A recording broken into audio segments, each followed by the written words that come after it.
নাটোরের সুন্দর জায়গাগুলোর মধ্যে একটি হচ্ছে উত্তরা গণভবন, যা আজকে আপনাদেরকে ঘুরে দেখাবো। সাথে এই রাজপ্রাসাদের ইতিহাস এবং রানীমহলটি ঘুরে দেখাবো। রাজবাড়ির বিশাল দিঘির সৌন্দর্য, মিনি জু এর হরিণ, বানর, ময়ূর, এক ঝাঁক পাখির ছুটোছুটি এবং বাংলার মিষ্টি মধুর সঙ্গীত।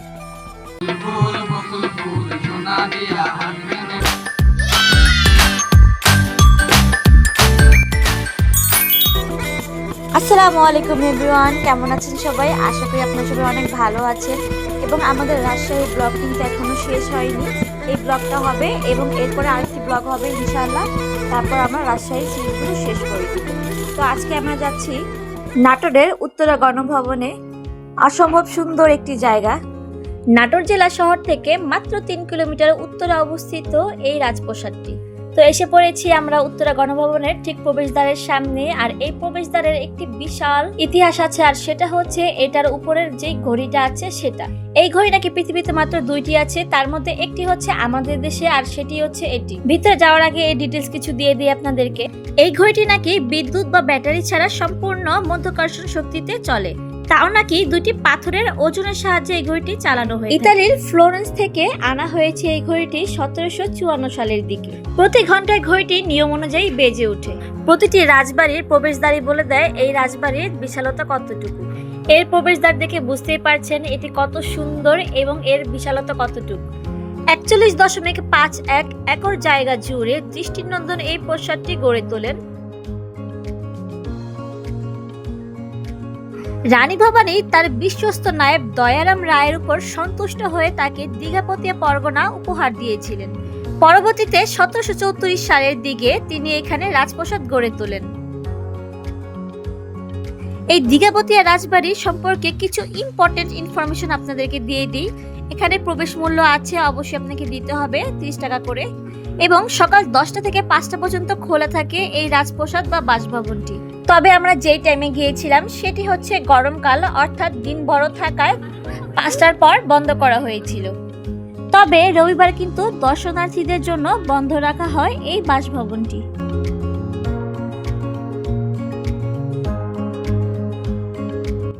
এখানে প্রবেশ করতেই এখানকার সৌন্দর্য দেখে আপনার মন একদম মুগ্ধ হয়ে যাবে এবং ফ্রেশ হয়ে যাবে। বিভিন্ন রাজকীয় স্থাপনা, গাছপালা, ফুল এবং এর দিঘিগুলো দেখে আপনার মন একদম ফ্রেশ হয়ে যাবে।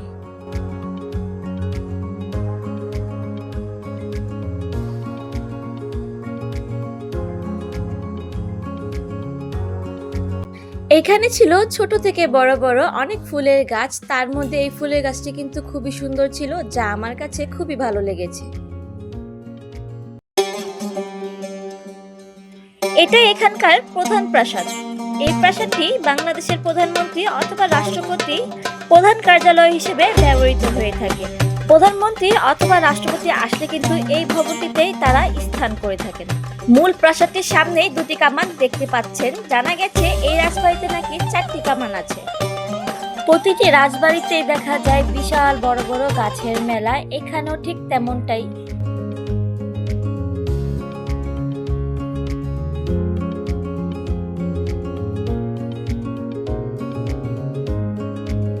ফুল দেখতে কারই না ভালো লাগে, এইরকম ফুল দেখলে তো মনটা আরো বেশি ভালো হয়ে যায়।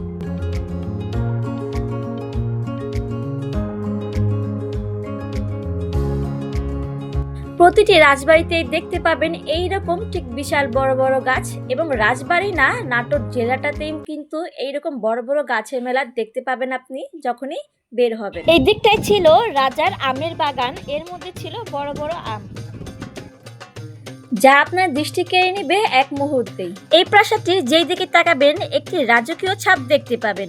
এই প্রাসাদটির নান্দনিক নকশা আপনার দৃষ্টি আকর্ষণ করতে বাধ্য।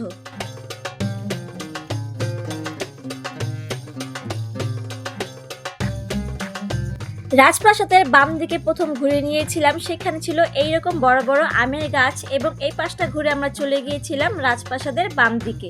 বাম দিকে ছিল রানীর ভবন এবং একটি মিনি জু ও রানী ঘাট, অর্থাৎ এখানে একটি ছিল দিঘি।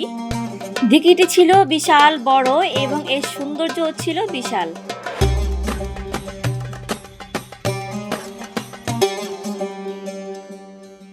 অসম্ভব সুন্দর এই জায়গার পিছনে কিন্তু লুকিয়ে আছে খুবই দুঃখজনক একটি ঘটনা। 1897-এর দিকে নাটোরে হয়েছিল মহাপ্রলয়কারী এক ভূমিকম্প। সেই ভূমিকম্পে এই রাজবাড়ির কয়েকটি ভবনই ধসে পড়েছিল, তার মধ্যে একটি হচ্ছে রানীমহল। মহাপ্রলয়কারী ভূমিকম্পে প্রায় এই রাজবাড়ির অনেক ক্ষয়ক্ষতি হয়েছিল। আসলে খোঁজ করলে অনেক রহস্যই বের হয়ে আসে। আপনারা যদি আরো রহস্যময় কিছু জানতে চান এই রাজবাড়িটি সম্পর্কে, তাহলে অবশ্যই গাইড নেওয়ার চেষ্টা করবেন। এখানে হয়তো কিছু গাইড আছে যারা আপনাদেরকে এই রাজবাড়ি সম্পর্কে অজানা সব তথ্য দিয়ে থাকবে। রাজবাড়িতে প্রায় কয়েকটি ঘাট আছে, তার মধ্যে সবচেয়ে সুন্দর ঘাটটি হচ্ছে এই রানীর সান বাঁধানো ঘাটটি।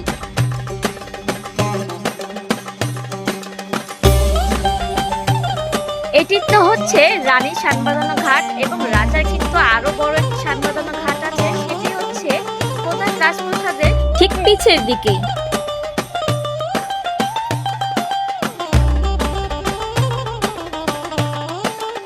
দয়ারাম রায় অত্যন্ত বুদ্ধিদীপ্ত, চক্ষুষ এবং সুদক্ষ একজন রাজকর্মকর্তা ছিলেন। তার কর্মদক্ষতার কারণে নাটোর রাজবংশের ব্যাপক সমৃদ্ধি ঘটে।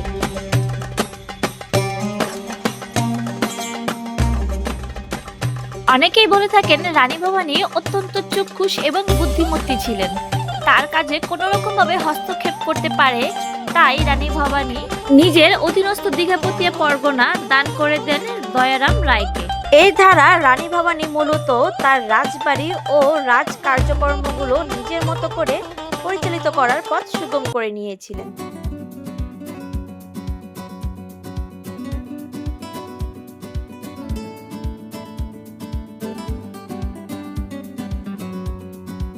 রানীর ঘাট পার হয়ে সামনের দিকে আসলেই এই দিকে দেখতে পাবেন মিনি জু, অর্থাৎ ছোট একটি চিড়িয়াখানা, যার মধ্যে ছিল প্রায় কয়েকটি প্রাণী। প্রথমে আমরা দেখতে পেয়েছিলাম হরিণ।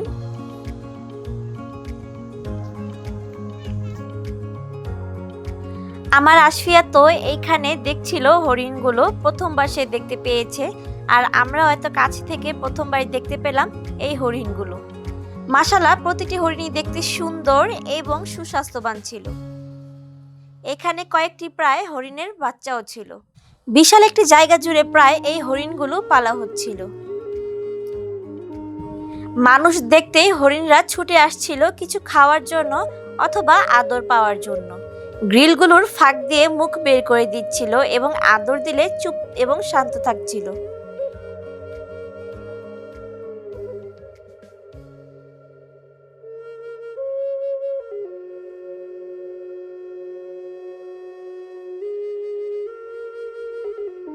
নাকি ময়ূরে না অন্য পাখি?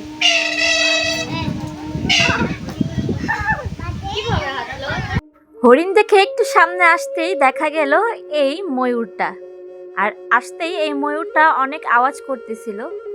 সামনে থেকে এই প্রাণীগুলো দেখলে কিন্তু খুবই ভালো লেগে থাকে, আর এত সুন্দর কালারফুল তার গায়ের রং।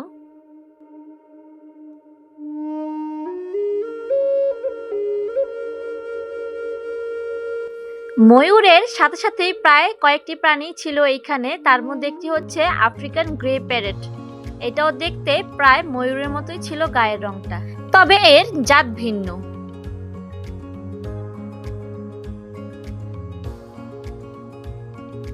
প্যারেটের সাথে ছিল এই কবুতরগুলো, আর কবুতর আমার সচরাচর আশেপাশে অনেক দেখতে পাই। আর ছিল এই খরগোশগুলো। খরগোশ দেখতে বা পালতে কে না পছন্দ করে, তবে এই খরগোশগুলো ছিল খুবই ময়লা, এর গায়ে প্রচুর পরিমাণে ময়লা ছিল। আর এইদিকে একটা কি ছিল, আমি এটার নামটা আসলে পড়িনি, দেখতে কিছুটা খরগোশ বা ইঁদুরের মতো লাগছিল, বাট অনেক কিউট ছিল। আর এইদিকে একটা মাংকি আমরা দেখতে পাচ্ছি, আর এটা বসে বসে কি যেন খাচ্ছিল। আর মাংকি দেখলে সবসময় একটু হাসি আসে ওদের কার্যকলাপ দেখে। এই খাঁচাতে শুধু একটি বানর রাখা হয়েছিল, তার সাথে একটি সঙ্গী রাখলে হয়তো ভালো লাগতো।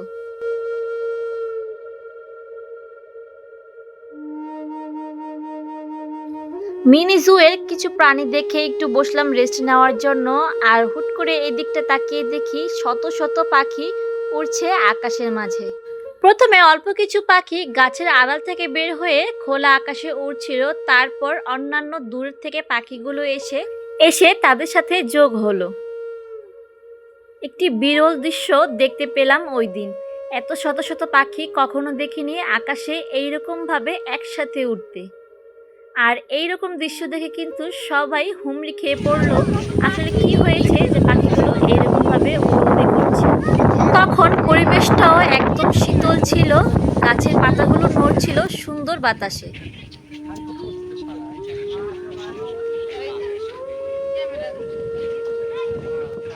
পাখিদের এই ছুটোছুটি দেখে মন চাইছিল না যে ফিরে অন্য জায়গায় যাই।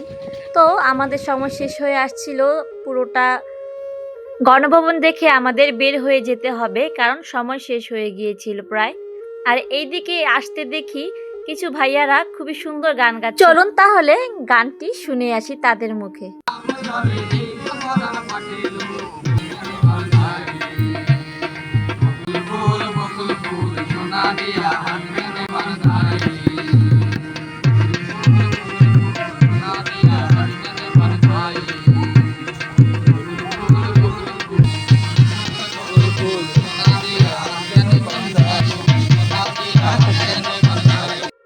আজকের জন্য ভিডিওটা এখানে শেষ করতে হবে, দেখা হবে নেক্সট ব্লগে। ততক্ষণ পর্যন্ত সবাই ভালো থাকবেন এবং আমাদের জন্য দোয়া করবেন। আজকের জন্য এখানে আল্লাহ হাফেজ।